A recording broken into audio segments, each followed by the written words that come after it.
Hello all, welcome to the channel. Today I am bringing you the top 80 to 71 from my top 100 games. Now, they just keep getting better, these games, and it's so hard to determine, where they are in those rankings. But we are going to kick off today with a lighter, quicker game, which is Terra Futura. Now, this one came out a few years back, 2021, and you're basically cultivating your territory, it says here, and you're creating a sufficient economy. Now, what I like about this game is how streamlined it is and how compact it is on the table. You've got kind of this tableau you're building of 9 cards, and that is it, 9 cards. And you've got this sort of interesting economy of take a card, you go for kind of like a produce card that gives you some sort of cube, or to go for something that turns cubes into other cubes. And I love that. It's really simple, and you're building this little area in front of you, which looks kind of cool, and you're trying to get these best synergies because when you place an actual card down, it triggers the row and the column. So you're getting lots of nice production, and that for me is, a mechanical, a mechanism I like in a game is giving you production. And eventually you'll have this sort of final scoring, and you're trying to convert resources into cars or various sort of vegetation. So it's a cool little game. There's, nice components to it. No one really talks about it, but I think it is definitely one you should be having a look at. Now, I've played this game 2 players and 3 players, and I've had a lot of fun with it. It goes 2 to 5. Not really sure it'd entertain, up to 5 players, but it is a quicker game, 20 to 40 minutes. So yeah, kicking off with Terra Futura. Right, next up, we have a game called Underwater Cities, which is a lot heavier, a lot more to it, and I just really like what this game brings to the table. It looks great. It's got these like little domes, and you turn in, algae into better things, and you're getting all these resources, and the card play is excellent here. You've got all these various areas you can go and get different actions, and you're competing with your opponents to, race there. And there's always this, kicker of, oh, they got there before me. And you're like, what am I going to do now? How am I going to adjust my plan? But the actual development of your board is super. It reminds me of something like, Agricola and Terraforming Mars is sort of in this category of games as well. But for me, this just edges it because you're having fun building your own board and not so much reliant on the state of play of the, like Terraforming Mars, developing all the temperature and the sea tiles and the forest. But this one, there's a lot of interesting card play, some exciting actions on all of them. And mainly for me, it's just building that area and getting those synergies. And am I going to race to the side corners to get those bonuses, or am I just going to, up the ante and develop these domes to be super powerful? So this one, as I've already mentioned, is heavier. It's about 80 to 150 minutes. I think you're looking at top end here. Now, I've played this one, as a solo option as well. I've never tried solo, but it does go up to 4 players. I think I've played 4 players, or maybe it was 3 players, but it's a lot of fun, lots to like here. It's just that theme, it oozes the theme here. So yes, and it's Vladimir Suchý, so you can't go wrong with the designer there. 2018, can't believe it's been out nearly 7 years as well. So Underwater Cities. Next up then, we have a beast of a game that's sort of been hit and miss. It's been like Marmite in the industry. It's called Asian Tigers. Now this one I played recently. I've played a couple of games. Only 2 players though, and it does go up to 4 players with a solo option. I would actually be intrigued to give this a game solo, mainly because it's very spreadsheet-like, and I think you could just have a lot of fun with the different areas. And essentially this game is about an investor. You're an investor, and you're deciding which of these Asian tigers to go in, Taiwan, Singapore. And I did bring a review out recently on this one. Lots to like. I thought the actual board, they could have done more. They could have made it more exciting. It was all very similar colours and similar vibe. And I think with a little bit more pop, you could have some, geography with better artwork of the actual landscapes, and maybe a bit of culture or references to those countries to just make it pop out a little bit. For me, would have been a nicer effect. Now, based on the cover as well, the cover looks super. There's been a few quick, unknown whether it's AI art or not, but hey, it looks great.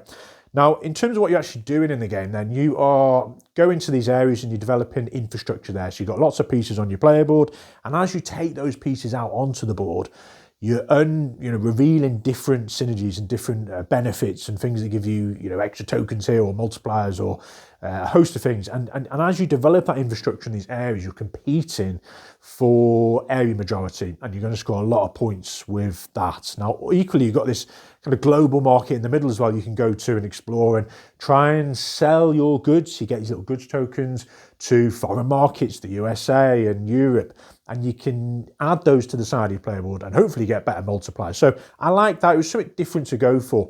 Now, the rule book ain't the best. There's definitely a few areas of misgivings over how you score this and which track you're going up and why, but it's a lot of fun, and I can see why some people don't like it, because there is a lot of tracks and within tracks and spreadsheets, and it's quite complex getting through them rules and understanding it. But after the first play, it all kind of made sense how you were going to make this game, get to the end and what you were striving for. So I like it. Would I play it much more? Probably not, but mainly because the variability isn't quite there for me. You're not mixing up the abilities of these countries, these areas, and I think that's a big shame. I think there's room and opportunity to actually bring a little bit of differentiation between these areas and maybe the goals you're trying to achieve. So I felt it was very similar in those plays, but it's still a quality game. Where will it be in a year? I don't know, but it's hit the top 100, and there we are, Asian Tigers, a story of prosperity. Right then, next up, a game all about retail estate and you're a magnate. It's called Magnate the First City. And you are, in this one, you're a mogul in property. And there's not too many games out there with such a physical presence on, your table. You're actually able to buy these plots of land. And I guess it's got similarities to something like Cape May or Chinatown, but in this one, it just looks great with all these little miniatures. And there's lots of money and there's lots of back and forth and sort of competing over these different areas. Now, it says you're building a city, you're making a fortune, and you've got to get out before the market crashes. And that is a superb description, because you literally have to race before this market crashes. And there's a very interesting way that the game sort of traverses with, the more you do, the more the market gets hotter and hotter. And at some point, when you've revealed these cards, and there's a bit of potluck as to what numbers come out of these cards, but they determine how quickly this crash happens. But you have to play that and be flexible with the game, because if you don't, you're going to have a lot of property and the value just drops massively and it's not worth anything at all. So you're kind of having to sell out, at certain stages. But when you sell, it triggers the market to get even hotter. So that's quite unique. And the way the actual, the rental income as well works, with how many tenants are in your area and those connections with, maybe you build a block of flats, but if you build it in a random location with maybe an airport next to, well, you're not going to attract many tenants because of the way the number of dice you roll to attain these works. And that's clever. I've not really come across anything quite like that, as so streamlined as using dice and connections to mimic an actual, market and these tenants coming into your property. So really well done in this game, and it just looks great. It is a bit of a beast. It's a big old box and there's a lot to unpack and put away. But yeah, I really enjoy this one. Now, it plays 1 to 5. I have actually tried solo and it works really well. There's a deck of cards and it tells you where to go with these lots and areas, and it works. 5 players, no chance would I give this a go at 5. I don't even think you could fit on table. You'd need like 2 massive tables just to incorporate it. But I think the sweet spot is probably 2, maybe 3 players for this one. But yeah, Magnate the First City. Right, next up, I'll probably get a few boos from the crowd here for putting this so low, but Carnegie, that is right, Carnegie is up next. Now, it's a super game.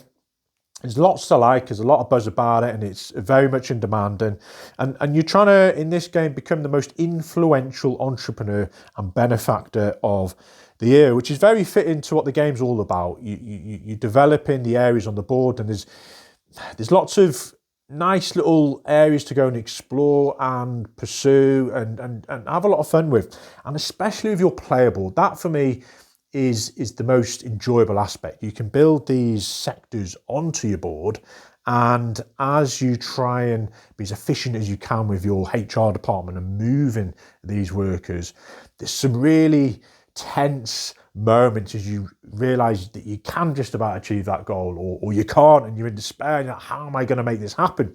So for me, that player board is excellent. Also, the way the actions work on this separate board, and you decide which action you're going to take, and that impacts everyone then. Everyone's going to have to do that action, and it can sometimes be crazy when someone does the same action again and again, and you're like, I'm not ready to do that action. I need my workers to be here. And then you do something and someone's like rubbing their hands like, yes, this is perfect for my strategy. So I like that action selection. There's only like 20 turns in the game, which is, crazy for such a heavier game. Now, Igloo Win on the board, it's hit and miss. Sometimes you're like, right, I'm just going up the same old tracks and I'm trying to get to this area. And there's lots of points for making this sort of linear path from one area of the USA to the other. And you kind of have to do that to get, maximize your pointage here. But there's other areas, you've got these little tabs that pop out as well, and they give you some, extra benefits when you take workers back. And they also give you, if you go for the right ones, potential to get lots of points there. As well as the donations, you have to almost look at those donations early on and think, where am I going to go and achieve these points here? Especially because everyone's racing to get certain ones, and they're quite costly as well as the game goes on, as you put more of your efforts into achieving them. So there is lots to like. The cover and how the whole game looks, it's not the best. It's not my cup of tea, I think, but it fits the theme, and that whole industrial vibe early on in the 19th century, and it just all works as a package. But it's not my favourite type of looking a game. I'd probably prefer something like 18XX or something like I've completely forgotten the other share game now. City of the Big Shoulders, something like that, but still a quality game. Carnegie. Right, what do we got next?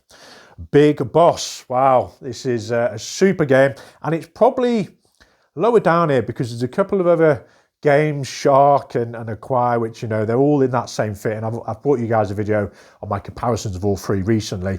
But Big Boss is in here, and it was, of the three, one of the lower of my favourites, but still a super game, a super production. I can't believe how much you can actually buy this game for. Sometimes, like $10 second hand. Now, in this game, it says you're trying to build and merge companies to make your fortune, and that is pretty much it, really. You've got super components, and they're kind of snake-like fashion on this board as you try and get these cards. And what I like here is you're buying these cards. You have flexibility to choose which cards are available, maybe a bit of potluck and take from the top of the deck. And as you acquire this hand of cards, it's giving you the power to place and create mergers similar to Acquire and Shark. But in this one, it's also giving you a mass income. So it's kind of an accumulative game. You can't really go wrong. You're always getting money in, and that's great. And you need to buy them more cards, and you get these level up cards as well, which, as you level up a business, it increases the share price more, which means all those shares you're buying go up in value. And that's half the game, I would say. There's been games where the majority of your money is just by contributing to one of these businesses. And as you place one down, if that company is worth like 40 million, well, you get 40 million pounds or dollars paid out straight away. And that's how you can get a lot of money quickly. Now, it does cap off at 50, which is a shame. It'd be nice if it went further, but, there's probably balancing acts in there.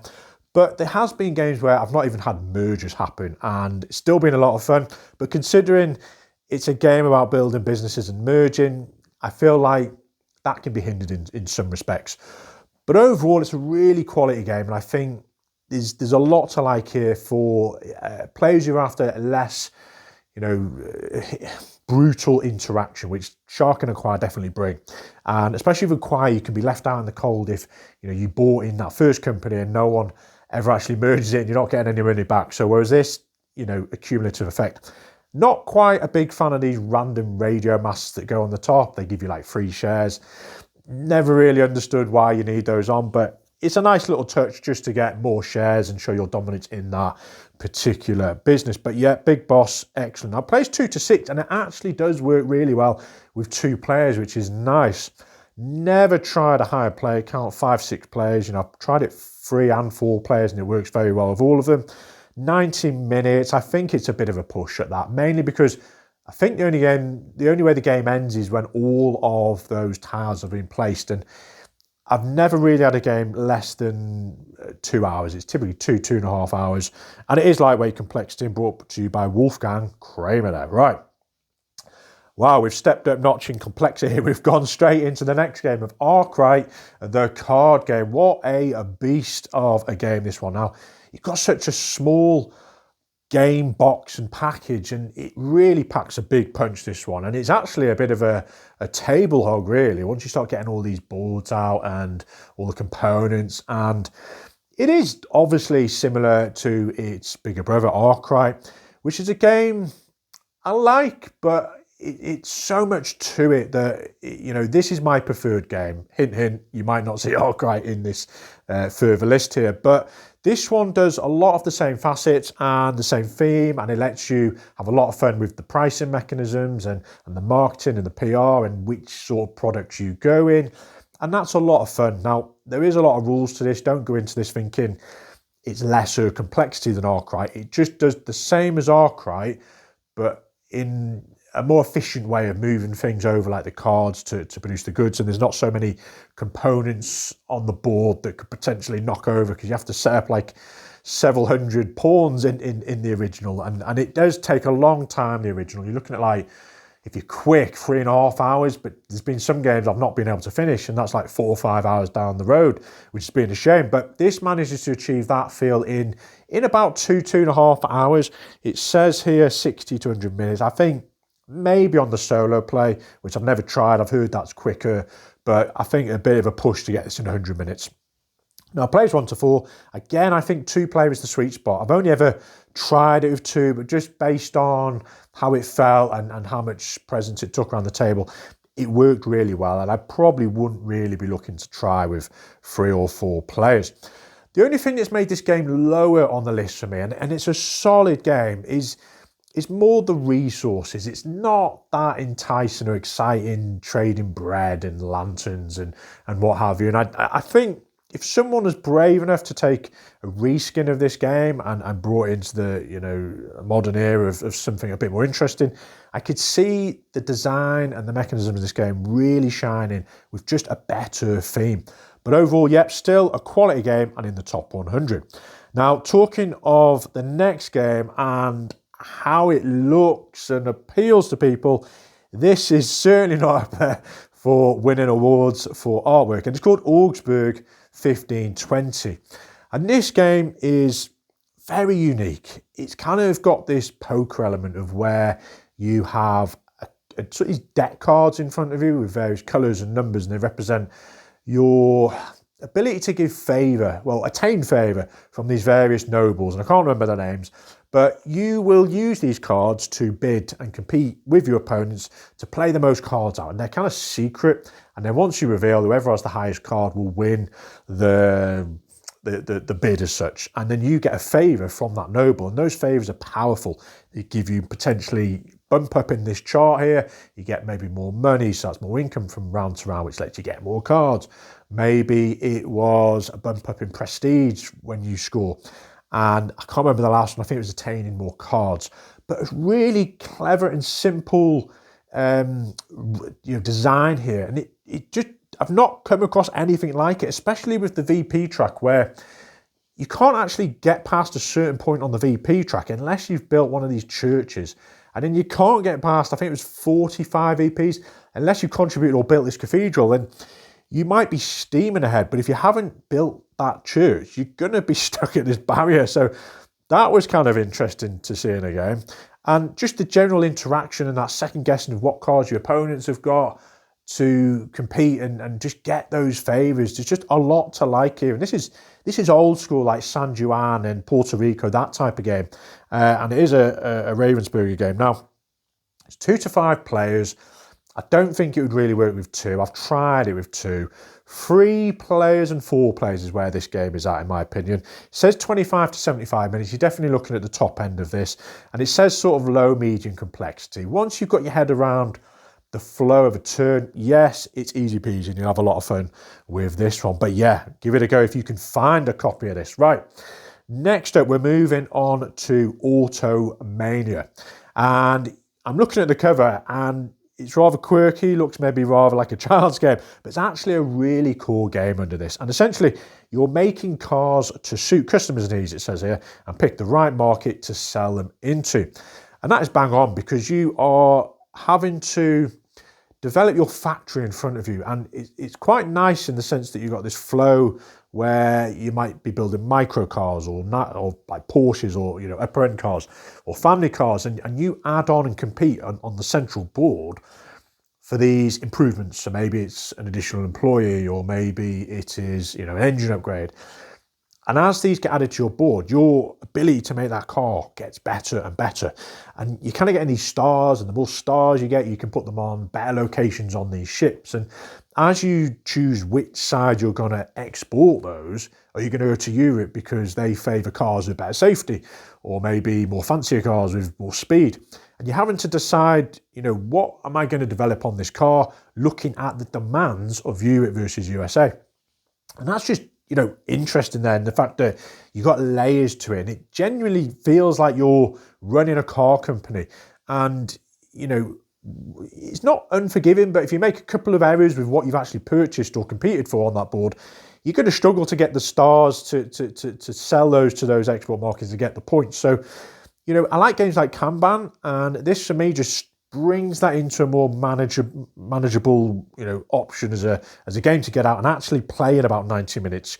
And I think that's achievable here. Now, it's 2 to 4 players. I probably would play at any player count. I've tried 2 and 3 players, and I would play at 4. I think it just brings more of an interesting dynamic with, you know, which options you're going to pick from the centre of the board there. But lots to like here, guys. Now, it's brought out 2015, and yeah, I don't know why more games don't utilise some of these mechanisms with the whole traversing of your engine and building it that way. So yeah, lots to like there.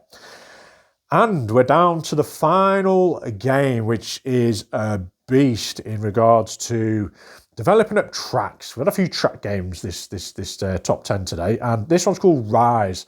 And what a super game. You know, the cover, for most people, they'd go, how boring is that? But for me, that's a super cover. It looks really industrial.